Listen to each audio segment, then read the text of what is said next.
Hey folks, welcome back to the channel. If you can tell by the skies behind me, we are in the middle of rain. Today I'm joined with Nick the Animal Steel, and we're going to be out trying to fish for crappies if we can beat the rain. You got to excuse me, these last couple of weeks we haven't been posting regular videos, and it's because of the weather.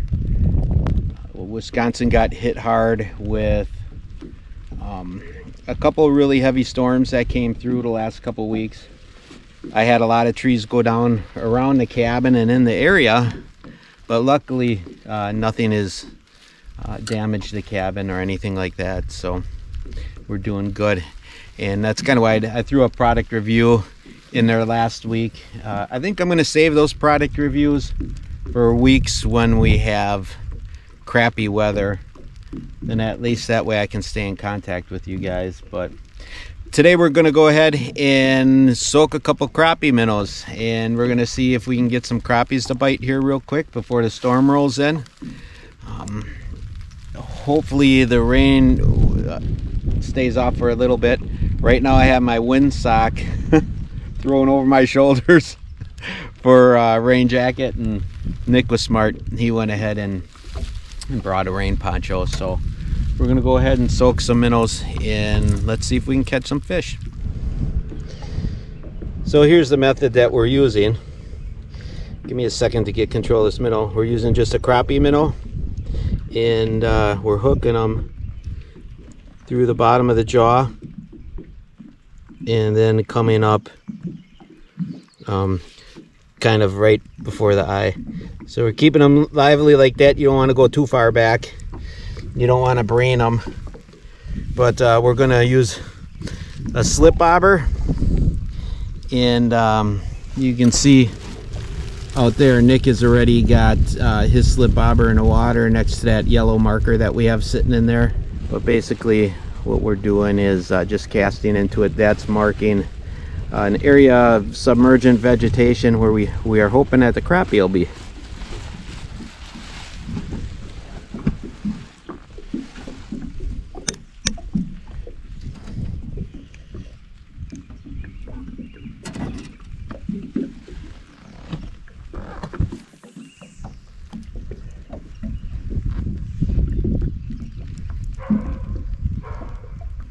Oh, already got one. Yep, got him. All right, so we have got the first fish on. Oh, it's a nice crappie. Oh, that's a real nice crappie. All right, Nick, you're gonna net her. Yep. And it's as simple as that. So this year we got some really nice crappies that are here on the lake. I mean, take a look at that. That's a fairly decent sized fish.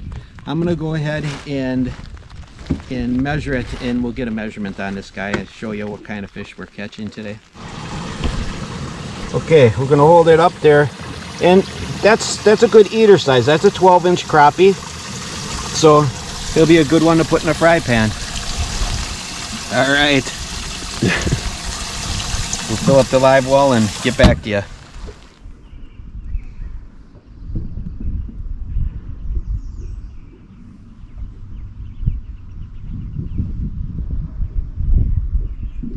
To take a leak ski, but everywhere around here people looking at you. No, you did too. So I'm finding in her favor. Yep. And Okay. unfortunately, Here's Nick has got a decent crappie on. It's really important that we net these, because if you don't, they end up They just rip right out. yeah, they rip right out. Ooh. Oh, he hammered it, hey? Yeah. There's no coming off for him.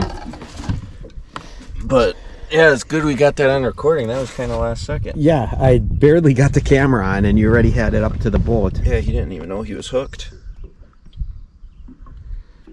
You can show him the paper mouth too if you want, but I guess you can't really tell until you feel him. And here again, he's got to be like right about in that 12-inch range. There we go. Hold him out, Nick. There you go. That's a pretty nice slab. Oh yeah. So, all right, that'll be another good eater for the fry pan. Thanks, Nick. Yeah. All right, put them in the old lunch bucket. Here, I'm gonna see. Oh yeah, see how big he is. Okay, so there's the your identical twin to the 12 inches. Yep. Nice. All right. A little feisty. And then off camera, we caught a couple bluegills too, but they're smaller. We've got 3 of them, and so we didn't film them. But they're in the lunch bucket too, so we'll have a little bit of a fish dinner. Heck yeah. All right. Here's You've another got one. another one coming in. Here's the net. Oh, this one's got a little bit of shoulders to him. He's fighting. Yep. Hopefully get him over the net. There we go. All right. So that's another one. It's probably about half an hour before dark, and these guys usually pour on right about that time. But you can see it's another decent sized crappie. They're nothing huge by any means, but they're good, really good eaters. And remember, I was telling you how they have the paper mouth. This one, the hook actually went through, and it's in the net. And he would have been off. So I'm glad that we netted him. We still got him. I'll see if I can get this hook off. And I'm not even going to measure this one. This one I can tell already is another 12-incher. So we'll dump him into the old lunch pail.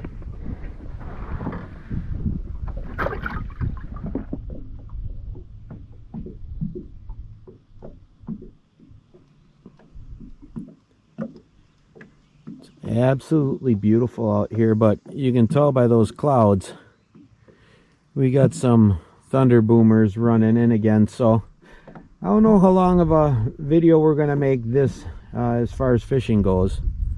That rain is whipping across there pretty quick, but we'll see if we can catch 1 or 2 more, and then we'll probably head back to the cabin and clean up those fish.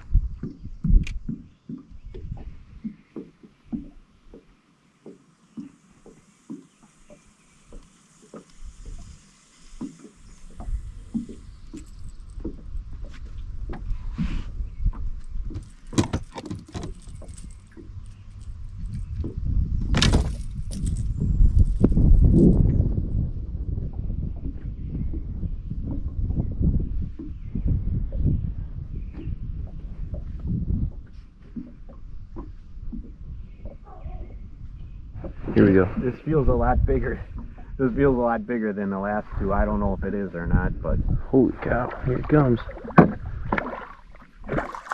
oh, that's another nice slab. That's a bigger. Thanks for netting that one, Nick. This Yep. one's a little bit bigger. It is probably a 13 or a 14. Ooh.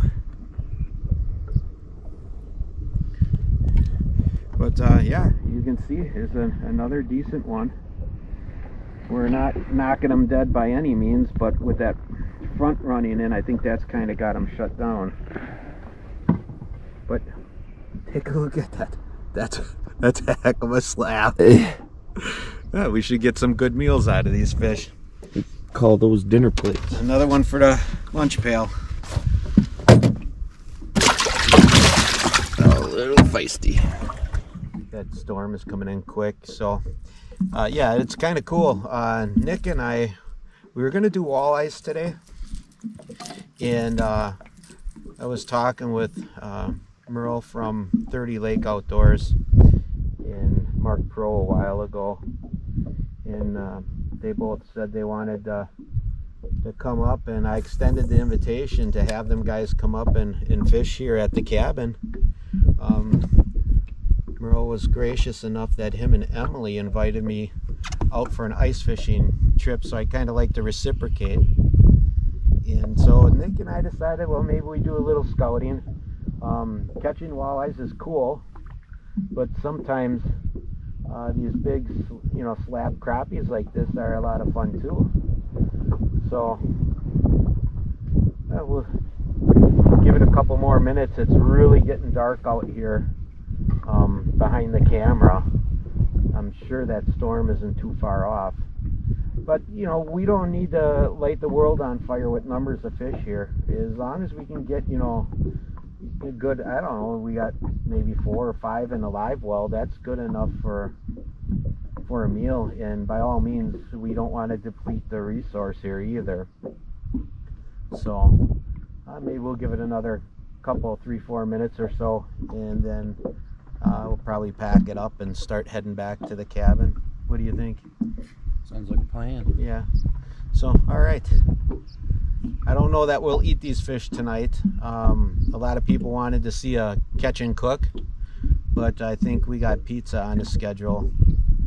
Nick and I are pizza connoisseurs, and there's a small town to the south of here called Popple River, and we heard that there's a place there that's just got pizza that's out of this world. So I think we're gonna try our hand at their pizza and see if it's as good as the fishing is today. Hey? Yeah. So, all right, I'm gonna concentrate on these crappies since we're only probably gonna be out a couple more minutes. We are heading in. It sounds like there's another boat behind us that's heading in. Check out these skies back there. It's starting to get pretty dark, and we're hearing thunder come through once in a while. So we're not going to get greedy. We're happy with a little bit of a catch that we got. You know, they're all good size, healthy fish, so that'll give us a decent meal anyways. So I think Nick and I are going to go ahead and fire up the boat and quick head back before the rain starts up again. We'll see you back at the cabin.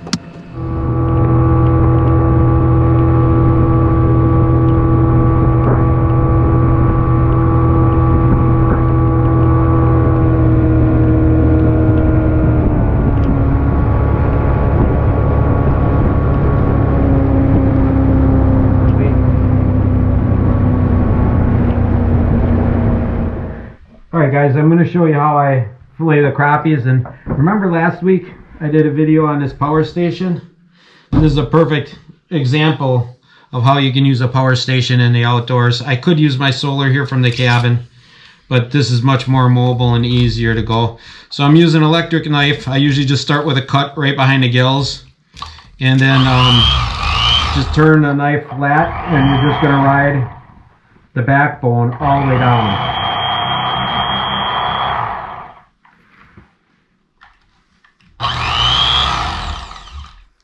And then when you get them open like that, you can see this is tight against the backbone there. There's no wasted meat. We'll take the knife, and then we're just gonna real quickly go around the rib cage. Rib cage is out, that easy. And then the reason I love fishing crappie is this is just the easiest thing to ever fillet. Then it's just a matter of taking the meat. This is 100% boneless right now. We just take the fillet knife and ride the skin all the way down, and you've got a good solid fillet there of pure meat with no bones in it. Let me turn the camera a little bit so you can see that's a real nice fillet. There's no bones in it. That'd make a perfect sandwich for somebody, or if you get enough of them, it'd make a great meal. So now what we do, we just flip the fish over and do it the other way. Okay folks, so we are going to go ahead and make a light little breakfast for Nick and myself.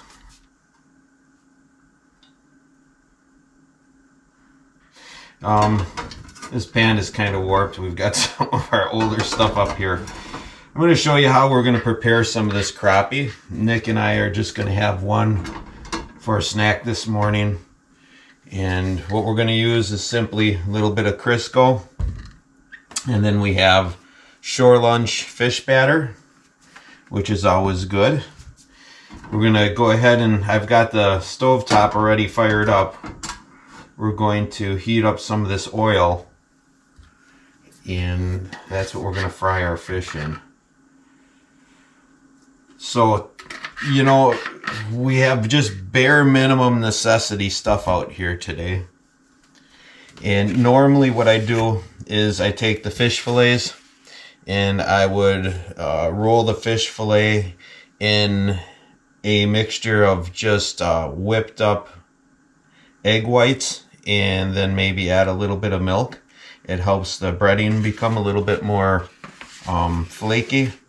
But when you're in the North Woods and you don't have any eggs, you learn to improvise. And when you're in a jam, the other thing I have done is I have put a little bit of oil on the fish fillets. Let me get the oil out of the way, because it's going to be deep fried anyways. So I mean, what does it matter? The fillets basically just need some breading to stick to them. So I get the fillets kind of oiled up a little bit, and then what we will do is keep one hand dry at all times. And when I cook, I always try to just cook with the other hand. That way, if you need to grab anything, you've got a dry, clean hand to do it on. And then we just generously put this batter all over the fish, and that'll form a real nice crust for when we bake it. So, a couple different ways to tell if your oil is going to be ready to cook. Right now I can tell you it's not, because we just went ahead and put the oil on the stove. But you take a pinch of this batter, drop it in the oil, and if it starts to sizzle, then you know that your oil's ready. And actually, I'm shocked. It is ready right now. It started to sizzle right away. So let's go ahead and put the first fillet in. And we're gonna let that just bake there a little bit until you see the ends turn white and they start to curl up a little bit. Then you know you're done. And while that's baking, or frying I should say, we'll go ahead and we'll get this next fillet ready here. This Shore Lunch brand fish breading, you can get it in all sorts of flavors. It does come in Cajun, and I forget what the other styles of flavors are, but we like the original, so I'm going to stick with the original today. And you can see after putting the breading on the fish, your hands get to be quite disgusting. So that's why I always keep the one hand dry and clean. And I can see our fish already is starting to turn golden brown, and the ends are slowly starting to curl up. So I thought I had a set of tongs up here, but I just remembered those got busted the last time we were here, so we'll use a spatula.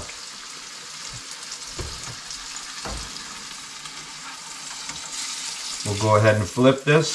Oops, if I can.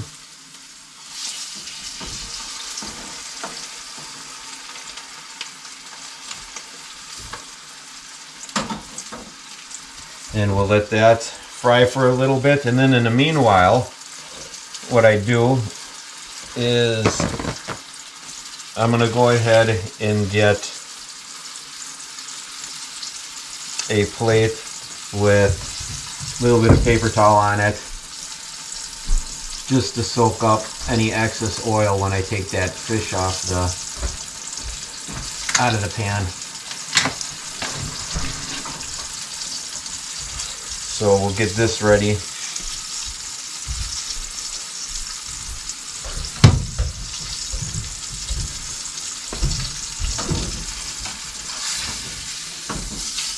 And when I flip it, little tip is I just move the oil over to the opposite side of the fan and then flip the fish over. That way you don't have to worry about your oil splattering all over the place and getting you all full of that stuff. So, alright, we'll give it a couple minutes. I'll do both of them and I'll show you what they look like. Alright, so here's the end result. Neither one of us are really big breakfast people. So, this is a perfect light breakfast. Today we want to do a little bit of hunting, or not hunting, but hiking. And we didn't want to get all bogged down. So, we went ahead and made these crappie fillets. And if you notice, The crappie meat is just real white and flaky, and you'll know that the crappie is cooked completely done, or your fish with any, with whatever fish you're frying, when you have that white flaky consistency. When I take it out of the pan, we usually set it on top of paper towel just so that it kind of strains off the oil.